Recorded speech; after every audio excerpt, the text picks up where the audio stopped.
Waripamo Dudafa, former Special Assistant on Domestic Affairs to ex-President Goodluck Jonathan on Tuesday told a federal high court in Lagos that the foreign currencies he paid into bank accounts of the wife of former Nigerian leader were either given to him by Mrs. Jonathan herself or the husband. Testifying during a hearing on a suit filed by Mrs. Patience Jonathan, Mr. Dudafa said he merely carried out instructions. The former First Lady had sued the Economic and Financial Crimes Commission, EFCC, over the freezing of her accounts with Sky Bank with credit balance of $15.591 million. She is praying the court to give order for the unfreezing of the accounts. When the hearing of the suit resumed on Tuesday, Justice Muhammad Idris directed parties to give oral evidence on the ownership of the funds and the frozen accounts. Former President Goodluck Jonathan and Patience Jonathan pulsing.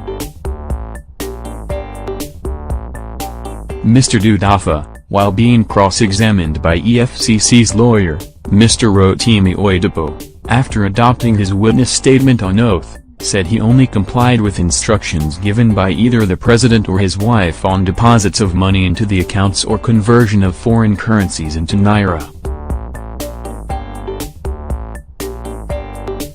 Mr. Oyedepo, do you know Festus Aide and Peter Arivim? Mr. Dudafa, Aide was a steward attached to the president and commander-in-chief.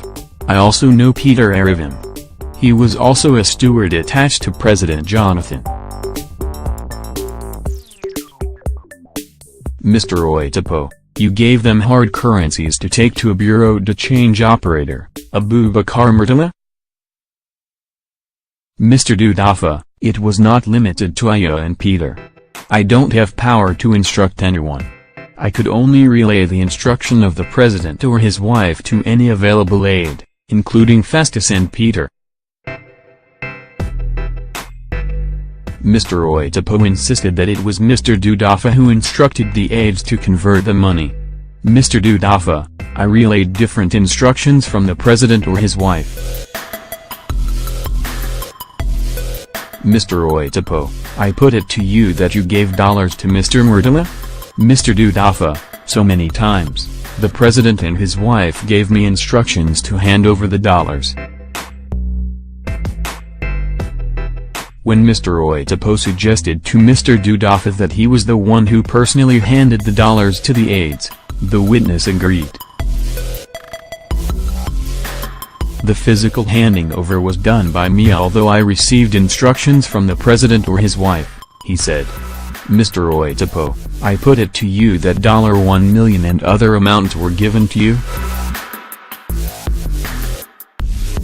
Mr. Dudafa responded, I don't know if it was $1 million. Asked if he was in constant contact with the BDC operator, the witness answered in the affirmative.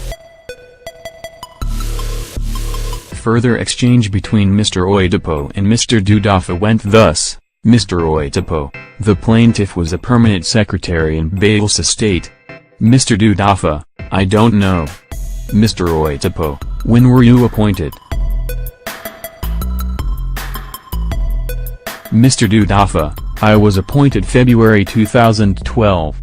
Mr. Oyedepo, the appointment of the plaintiff, Mrs. Jonathan, as permanent secretary was confirmed on 20th of July, 2012. Dudafa, I don't know.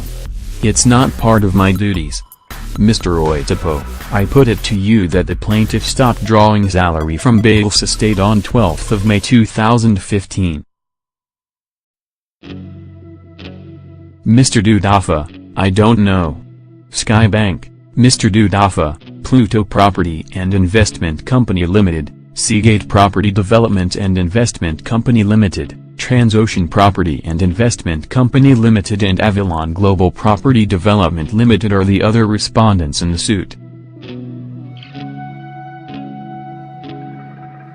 Meanwhile, the supporters of the former First Lady took over the premises of the court as it is their usual habit anytime the case comes up for hearing. The leader of the women, Mrs. Kate Keir, told journalists that her principal never wrote to negotiate a plea bargaining arrangement with the FCC, contrary to recent media reports.